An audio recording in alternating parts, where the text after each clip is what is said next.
Hi எல்லோருக்கும் வணக்கம். Welcome to my channel snap and craft creations. வாங்க இன்றைக்கி வீட்டிலே எப்படி ஈஸியாக சிக்கன் ஃப்ரைட் ரைஸ் ரெஸ்டாரண்ட் ஸ்டைலில் செய்யலாம் அப்படிங்கிறத இந்த வீடியோவில் பார்க்கலாம். இப்போது இதுக்கு என்னென்ன பொருட்கள்லாம் தேவை அப்படிங்கிறத எடுத்து வச்சுக்கலாம்.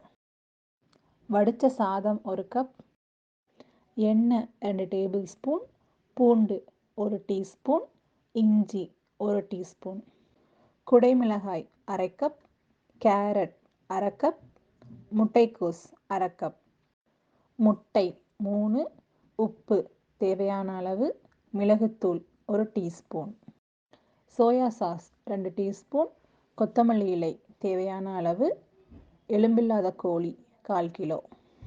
வாங்க இப்போ எப்படி செய்யலாங்கிறத பார்க்கலாம். முதல்ல ஒரு பேனை சூடு பண்ணிக்கலாம். அதில் தேவையான அளவு எண்ணெய் ஊற்றி எண்ணெய் காஞ்சதும் 3 முட்டையை சேர்த்துக்கலாம். இதில் கொஞ்சமாக மிளகுத்தூள் உப்பு ரெண்டையும் சேர்த்துக்கலாம். சேர்த்ததுக்கப்புறம் எல்லாத்தையும் கலக்கி ஸ்க்ராம்பிள்ட் எக் மாதிரி ரெடி பண்ணி ஒரு பிளேட்டில் தனியாக எடுத்து வச்சுக்கலாம். அதே பேனில் கொஞ்சமாக எண்ணெய் சேர்த்துக்கலாம். எண்ணெய் காஞ்சதும் பொடியாக நறுக்கின பூண்டு இஞ்சி ரெண்டையும் சேர்த்து ஹை ஃப்ளேமில் 1 நிமிஷத்துக்கு வதக்கி எடுத்துக்கலாம். இஞ்சி பூண்டு ரெண்டும் நல்லா வதங்கினதுக்கப்புறம் கழுவி சுத்தம் பண்ணி வச்சுருக்க சிக்கனை இப்போ நம்ம இது கூட சேர்த்து ஹை ஃப்ளேமில் வச்சு 1 நிமிஷம் வதக்கி எடுத்துக்கலாம். இப்போது இதில் தேவையான அளவு மிளகுத்தூள் உப்பு ரெண்டையும் சேர்த்து சிக்கனை நல்லா வதக்கிக்கலாம். சிக்கன் நல்லா வெந்து வெள்ளை கலரில் வர்ற வரைக்கும் குக் பண்ணி எடுத்துக்கலாம். சிக்கன் நல்லா வெந்து வந்ததுக்கப்புறம் நீலவாக்கில் நறுக்கி வச்சுருக்க குடமிளகா, கேரட், முட்டைக்கோஸ் இது எல்லாத்தையுமே சேர்த்து ஹை ஃப்ளேமில் 2 நிமிஷம் வதக்கி எடுத்துக்கலாம். காய்கறி ஒரு 50% வதங்கினதுக்கப்புறம் கொஞ்சமாக சோயா சாஸ் சேர்த்து மீடியம் ஃப்ளேமில் வச்சு வதக்கிக்கலாம்.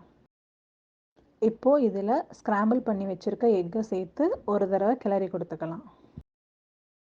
கடைசியாக இதில் வடித்து வச்சுருக்க சாதத்தை சேர்த்து சாதம் உடஞ்சிராமல் கிளறி கொடுத்துக்கலாம்.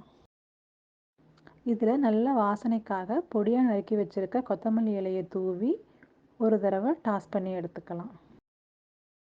இப்போ நம்மளோட restaurant style chicken fried rice ready ஆகியாச்சு. இந்த சிக்கன் ஃப்ரைட் ரைஸை கண்டிப்பாக உங்கள் வீட்டில் ட்ரை பண்ணி பாருங்கள். இந்த ரெசிபியோட இன்க்ரீடியன்ட் லிஸ்ட் டிஸ்கிரிப்ஷனில் கொடுத்துருக்கேன், வேணுங்கிறவங்க செக் பண்ணிக்கோங்க. தேங்க்ஸ் ஃபார் வாட்சிங். இந்த மாதிரியான நிறைய வீடியோஸ் பார்க்கணுன்னா நம்ம சேனலை சப்ஸ்கிரைப் பண்ணி வச்சுக்கோங்க. சப்ஸ்கிரைப் பண்ணதுக்கப்புறம் பக்கத்தில் இருக்க பெல் பட்டனை ப்ரெஸ் பண்ணி ஆளுங்கிற ஆப்ஷனையும் சூஸ் பண்ணிக்கோங்க. அப்போ தான் நான் அப்லோட் பண்ணுற வீடியோஸ் எல்லாம் உங்களுக்கு நோட்டிஃபை ஆகும். இன்னொரு அழகான வீடியோவில் சந்திப்போம். அது வரைக்கும் பாய்.